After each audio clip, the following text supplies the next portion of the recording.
Pomaže Bog, braće i sestre, i dobrodošli u jednom novom YouTube videu. Moje ime je Hadži Teodora i u današnjem videu želim da pričam o tome kako pomoći svojoj parohiji.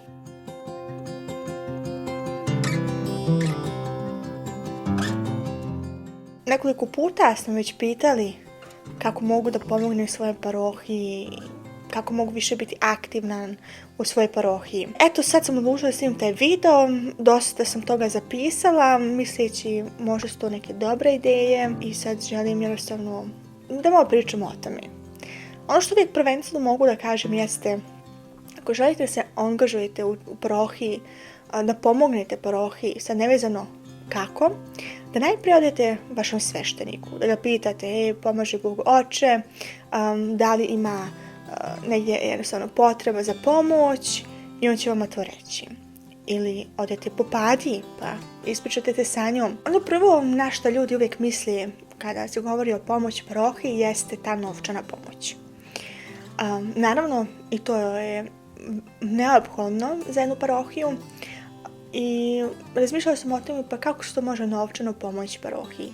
Pa imate tu dosta mogućnosti. Možete da pitate da li vaša parohija treba neki prilog za neku određenu stvar ili šta ja znam. I onda eto danete prilog za to. Na primjer, treba novi zvonik i onda vi danete jedan dio priloga ili cijeli prilog, kako god. Možete vi da nedeljno uplaćujete neki prilog, da dadnete u crkvi ili mjesečno ili godišnje. Onoliko koliko vi možete. To je zaista svejedno. Svako onoliko koliko on može. Ako niste u mogućnosti da novčano pomognete, što je sasvim u redu, jer nije uvijek svako u mogućnosti zaista novčano da dane neku podršku, možete i da idete na neke alternativne mogućnosti. Jedna od njih, to sam napisala, može biti da pomognete parohiji kada redovno prodajete svijeće. Ako, na primjer, nema još nikog ko to već radi. Možete da pitate da se čisti hram, ima uvijek neki period u zavisnosti, kod svakog je to drugačije, da li kad je neki veliki događaj, da li čak i svake sedmice, da se jednostavno hram očisti, kako god. Možete da pitate, oče, ja želim da tu pomognem, pranje prozora, poda, šta ja znam, ima tu dosta posla da se uradi. Ili da, pošto svaka parohija, odnosno crkva, ima i tu crkvenu kućicu, tu neku crkvenu salu, kako god bi nju nazvali, da eto tu pomognete da to se drži čisto. Ili, na primjer, da pomagate vašem svešteniku u organizaciji različitih manifestacija. Ako je sad neka manifestacija vezano za hor, vezano šta ja znam, ima tu mnogo toga što jedna parohija može da organizuje i ako sveštenik treba tu pomoć, jednostavno da vi kažete, eto ja oče želim tu da pomognem, vi recite šta tačno treba da radim i u kojoj formi, jednostavno tu da dajete neku podršku.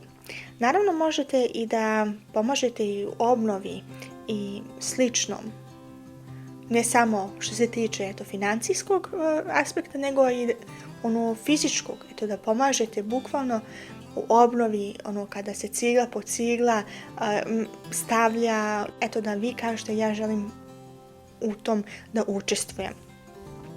Također imate i mogućnost da, na primjer, to se odnosi većinom za žene, nedeljno donošenje nekih kolača, nekih jednostavno keksića, tu nakon liturgije kada se većinom parohijana u crkvenoj sali smjesti, da se tu može nešto i pojesti, da vi kažete ok, ja želim jednostavno u takvoj formi da pomognem parohiji. Naravno možete da kažete ok, oče, ja želim da naša parohija ili sveštenik sam nekog traži ko bi to mogao da uradi, da jednostavno vodi profile crkvene preko društvenih mreža.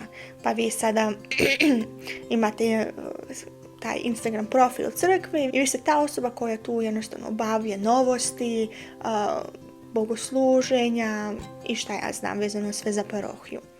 I to je jedna mogućnost kako pomoći. Naravno možete da idete, ako smo već na toj društvenoj strani, onih društvenih mreža, možete da kažete ok, oče, ja želim sada, pošto imam dobar fotoaparat, da znam da fotografišem, da jednostavno pomognem u tome da pravim fotografije, na primjer kada su velike praznike i onda da se to objavljuje preko društvenih mreža ili ako čak i parohija ima svoju web stranicu da se tu jednostavno stavljaju nove slike ili ako niste dobro u fotografisanju, ali ste dobro u snimanju, onda možete kažete, oče, mogu li da snimam liturgiju ili neke događaje i da jednostavno i tako pomognete parohiji. Također ima i ta mogućnost kada kažete da oče, ja sam više taj tip, volim da se bavim arhivom cijele parohije i želim jednostavno da skupim informacije iz prošlosti, iz istorije, da se to navede u nekoj knjizi, jednostavno istorija parohije ili nešto slično, ili jednostavno da vodite aktualnu arhivu kada se nešto novo dešava, bitne događaje i slično, da se onda to i zapiše i da se jednostavno i taj arhiv za budućnost koristi i da sljedeće generacije znaju kakva je istorija bila ove naše parohije. Naravno možete da kažete da oče, ja dobro pjevam, da se jednostavno napravi jedan fin crkveni horić.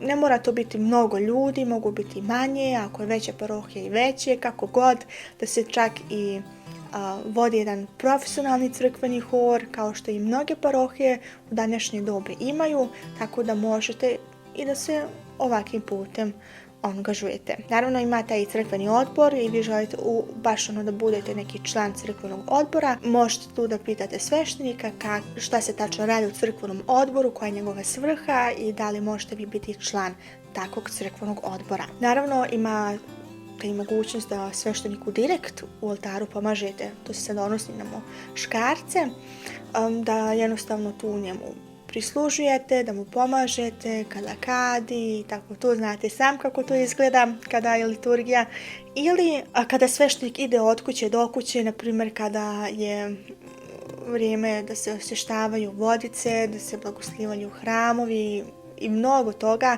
da vi budete jednostavno tu uz njega, da njemu pomažete i da ste mu jednostavno njegova desna ruka. Naravno je bitno da se, koliko god veliko bilo to crkveno imanje, da se to drži uredno, da se tu kosi trava, da se gleda da tu niko ne baca smeće.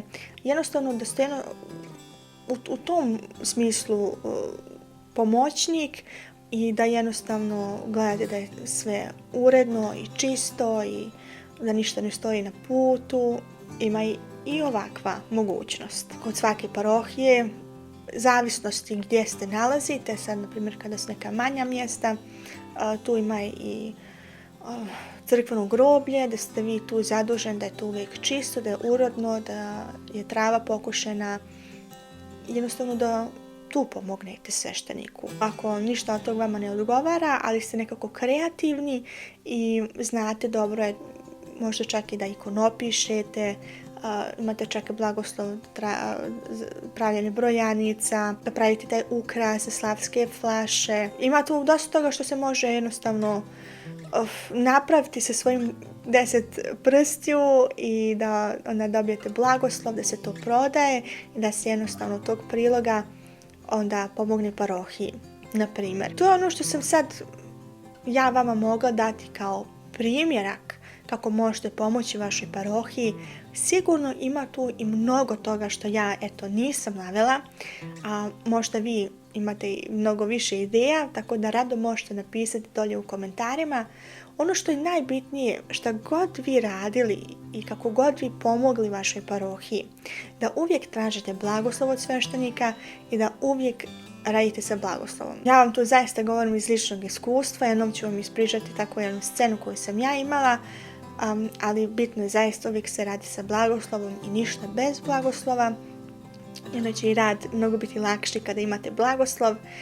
I da, nadam se da sam vam nekako mogla pomoći u ovome videu i mi se vidimo u sljedećem videu. S Bogom, amin.